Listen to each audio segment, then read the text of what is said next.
So you guys have been requesting this in the comment section of my recent videos. Are you going to be talking about that free SSR Phoenix unit that is currently in the G Shop? And the answer is yes. We're going to go ahead and talk about it on this video. I'm going to be giving my analysis, taking a look at its skills and what it can do, and then being objective on whether or not it's good and is it worth the G points amount, because the G point cost for this is actually pretty high. What's up, everybody? Fortexfiend here, and welcome back again to another video on SD Gundam Degeneration Eternal, and we're just gonna jump right into it. I have my game here on the screen.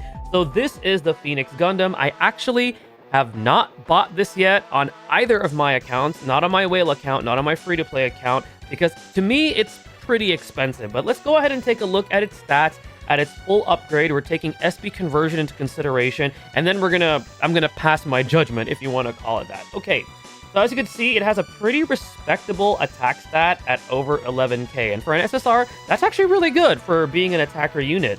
In terms of its weapons, it has an AoE skill called Burning Fire. It has a decent power at 3840, and it does cover a straight line, kind of similar to like Yakushiki, so the coverage on this is not nearly as good as some other AoE attacks that we've seen because of the way that it's designed, but it has an AoE skill which can always be useful, especially for those maps where there's tons of enemies. In terms of its other weapon skills, it has Beam Saber, which that's pretty standard. You know, nothing really worth talking about there because a lot of units have that Beam Saber. It has Mega Beam Cannon with a respectable 4200 and a range at 4. And finally, its signature skill is going to be that Feather Funnel. It is both ranged and awakened. So if you're trying to strategize what kind of a pilot you want to use for this, be sure to use one that, has a high awaken or ranged or even both stat. So range 4, and it has that effect where the higher your HP, the greater the weapon power, up to a 15% increase. So at base, it's at 4680, assuming you've leveled this to level 5. And then with that 15% increase, it goes to a little over 5k. So that's actually pretty respectable for an SSR unit to have that level of weapon power right there. And then in terms of its passives, it does have attack level 2, giving it an attack increase of 10%. And then it has an HP regen, where it restores its HP by 5% at the start of every turn. That's actually useful because you want your most powerful skill for this particular unit to be at that 15% increase. You want to keep your HP as high as you can when you're using this unit. So if you're going to pair it with a pilot, use a pilot that potentially has a way to keep your HP up, whether it be through evasion or maybe like HP restoration, just something along the lines of that. Now we're going to take a look at the details because I do want to point out the tags in the series. In terms of series, it's part of G Generation, which right now there's not a lot of representation for G Generation in this game. However, as this game progresses, there definitely will be. Now, in terms of tags, I think this is where this unit really shines. It has both UC and alternative. So you could use this in either the UC, Eternal Road Stages, or the alternative series, Eternal Road Stages. That's very good, very versatile. It has Gundam, and it also has Saikamu and Unstoppable, and both of those tags actually have some fantastic UR warships. So if you happen to have pulled those and you have this unit, you can use it on any one of those tags and build your team around it, which is really good. So the tags for me really shine. And then the other thing that I also want to point out is if you take a look at its terrain capability, it has really good terrain capability. It has 100% terrain capability on space, air, land, and underwater. It can't function on top of the sea, but other than that, this is a really good unit in terms of it being free to play. Now, is the cost of a total of 50,000 GP points worth it? Now, objectively, yes, this is a free-to-play unit because you can get it for free. However, if you are just a starting player, I don't recommend this being a goal for you to rush getting right away because you're going to have to do a lot of dismantling.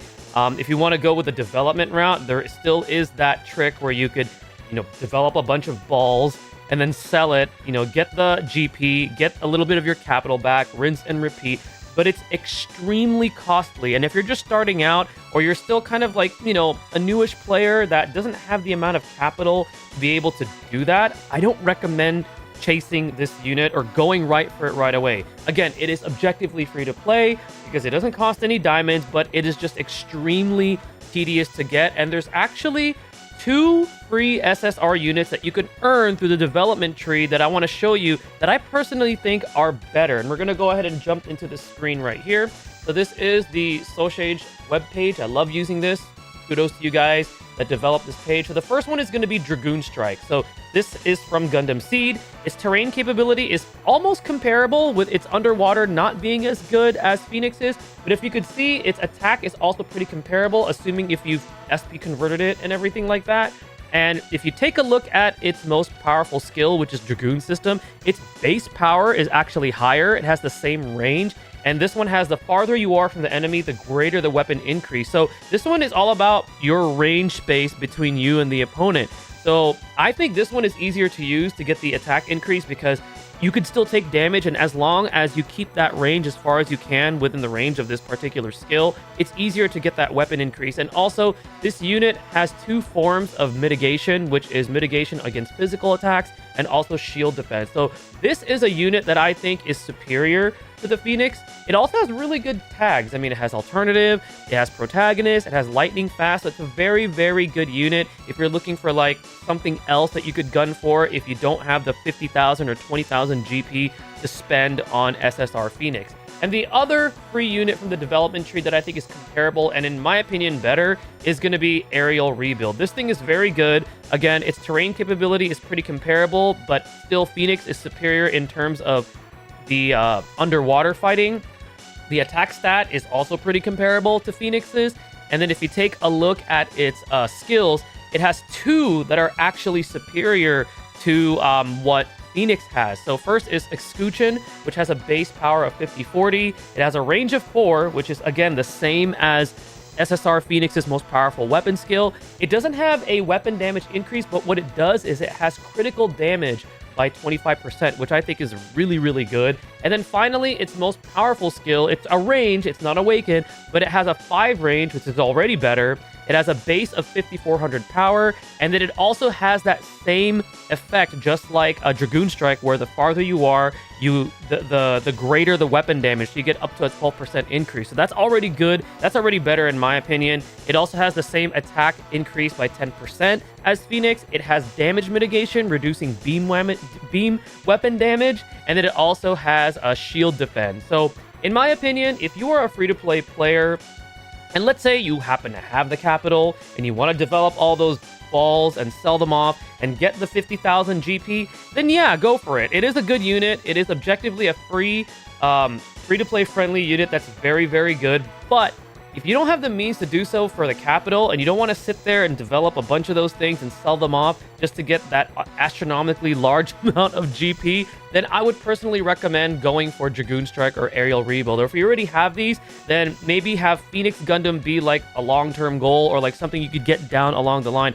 But I don't personally recommend rushing for it right away or trying to get it right away. There's already units, like I said, in game such as these 2 that are better than it. But all in all, my final verdict is that yes, it's a good unit.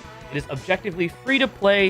It has good stats. It has good weapon skills, very good tags, great terrain capability. However, that GP cost is what kind of holds me back from like super recommending it. If you can afford it, you can afford it with the capital that you have and all that, then yeah, go for it. But if you don't, there's other alternative options available. But let me know what you guys think. Let me know if you guys actually spent the 50,000 GP to purchase that unit, and let me know what you've been doing with it so far. Thank you guys again for watching. Stay tuned for the next video, and stay blessed, everybody.